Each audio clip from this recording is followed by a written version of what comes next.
अनमोल कहानियां टीवी। अनमोल कहानियां टीवी में आपका फिर से एक बार स्वागत है। ये सच्ची कहानी है एक जहाज की जिसका नाम मैरी सेलेस्ट था, जो 4 दिसंबर 1872 को बीच समंदर में बिना क्रू मेंबर के पाया गया, जिसमें कैप्टन बेंजामिन ब्रिग्स, उनकी पत्नी और उनकी 2 साल की बेटी के सिवा 7 क्रू मेंबर भी थे, जो 150 साल के बाद भी एक मिस्ट्री है। मैरी सेलेस्टे एक कनाडाई जहाज की कहानी है जिसे 4 दिसंबर 1872 को अजोरियन द्वीपों के पास अटलांटिक महासागर में छोड़ दिया गया और बहते हुए पाया गया था। मैरी सेलेस्टे की रहस्यमय कहानी आज भी कई लोगों के लिए आकर्षण बनी हुई है। जहाज ऐसी स्थिति में पाया गया कि इसका सारा माल सामान ठीक था, मगर जहाज में कोई नहीं था। सबका गायब होना रहस्यों में से एक है, जो विभिन्न थ्योरी और अनुमानों को जन्म देता है। कुछ का कहना था कि समुद्री डकैती या बेईमानी हुई है, और कई अनुमानों में समुद्री जीवों का सुझाव देते हैं। जैसे जैसे समय बीतता है, मैरी सेलेस्टे की कहानी उन लोगों को लुभाती और पहेली बनाती रहती है जो इसके रहस्यमय इतिहास की खोज करते हैं। शायद एक दिन इस भूतिया जहाज का रहस्य उजागर हो जाएगा, जिससे उस रहस्य का पता चल जाएगा जिसने पीढ़ियों से उलझाए रखा है। 1861 को लॉन्च किए गए जहाज का नाम शुरू में अमेज़न था, जिसके पहले कप्तान रॉबर्ट मैक्लेलन थे। जून 1861 में अपनी पहली यात्रा शुरू करते हुए अमेज़न ने लंदन के लिए लकड़ी लोड करने के लिए 5 आइलैंड्स नोवा स्कोटिया की यात्रा की। हालांकि कैप्टन मैक्लेलन बीमार पड़ गए, जिसके कारण उन्हें स्पेंसर द्वीप लौटना पड़ा, जहां 19 जून को उनकी मृत्यु हो गई। जॉन न्यूटिंग पार्कर ने कमान संभाली और लंदन की यात्रा जारी रखी। रास्ते में दुर्घटनाओं का सामना करना पड़ा। अमेज़न को कई चुनौतियों का सामना करना पड़ा। 2 वर्षों तक पार्कर के नेतृत्व में अमेज़न मुख्य रूप से वेस्ट इंडीज व्यापार में शामिल हुआ। पार्कर के बाद विलियम थॉम्पसन ने 1863 से 1867 तक कप्तान के रूप में कार्यभार संभाला।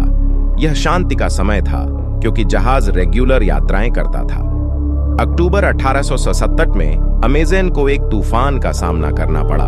जहाज को उसके मालिकों द्वारा एक मलबे के रूप में छोड़ दिया गया और उस मलबे को एक स्थानीय व्यवसायी को बेच दिया।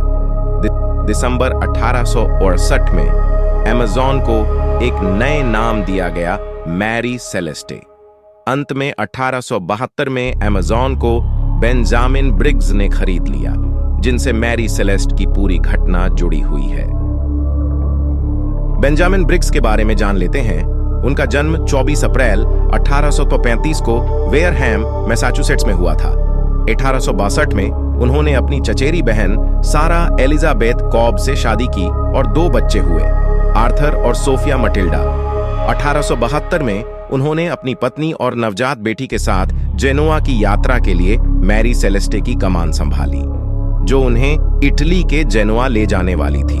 उन्होंने अपनी पत्नी और नवजात बेटी को अपने साथ रखने की व्यवस्था की, जबकि उनके स्कूल जाने वाले बेटे को उसकी दादी की देखभाल में घर पर छोड़ दिया गया। सावधानी से चुने गए दल में पहले साथी अल्बर्ट रिचर्डसन और स्टीवर्ड एडवर्ड हेड जैसे अनुभवी शामिल थे।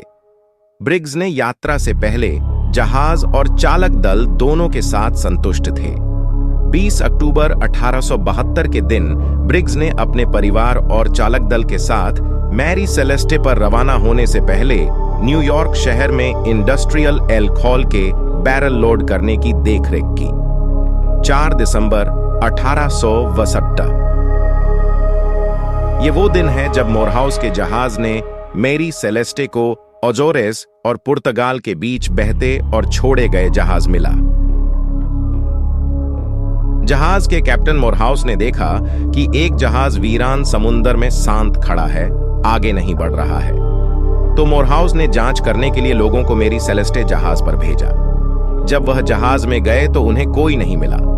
ताज्जुब की बात यह थी कि क्रू का सामान और कार्गो सही सलामत था, पर क्रू जहाज पर नहीं थे। जहाज पर मैप, नेविगेशन और लाइफ बोट भी नहीं थी। इसका यह मतलब होता है कि सब जहाज से चले गए, हिंसा का कोई सबूत नहीं मिला।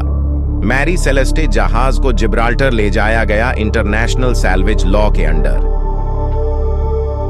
अंतर्राष्ट्रीय बचाव कानून के अनुसार जहाज को बचाने वाले व्यक्ति को मुआवजा मिलेगा, इसलिए मोरहाउस मैरी सेलेस्टे को जिब्राल्टर ले गया। जिब्राल्टर में बचाव अदालत की सुनवाई हुई और 25 फरवरी को सबूतों के अभाव में जहाज को छोड़ दिया गया। लेकिन कुछ थ्योरी सामने आए। एक थ्योरी के अनुसार मोरहाउस ने मुआवजे के लिए मैरी सेलेस्टे पर सवार सभी लोगों को मार दिया होगा। एक अन्य थ्योरी बताती है कि जहाज में पानी भर जाने के कारण सभी लोग लाइफ बोट में सवार हो गए। सारी थ्योरी में से कोई थ्योरी साबित नहीं हुई, पर लोगों ने तरह तरह की कहानियां बनाई, जिसमें मैरी सेलेस्ट को शापित बताया और उसे भूतिया जहाज कहना शुरू कर दिया गया। 150 साल बाद भी यह रहस्य सुलझ नहीं पाया है। मैरी सेलेस्टे जैसे लापता जहाजों के कई रहस्य हैं। कुछ और भी लापता जहाज हैं। 1. Flying Dutchman.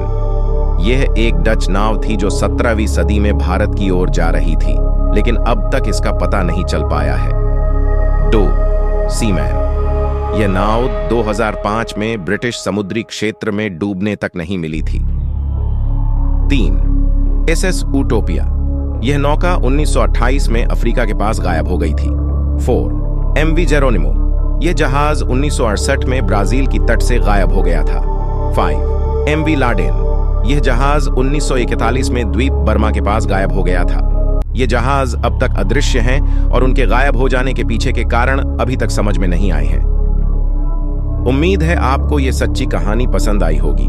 भरपूर सब्सक्राइब और लाइक करें और ऐसी कहानियों के लिए देखते रहे अनमोल कहानियां टीवी।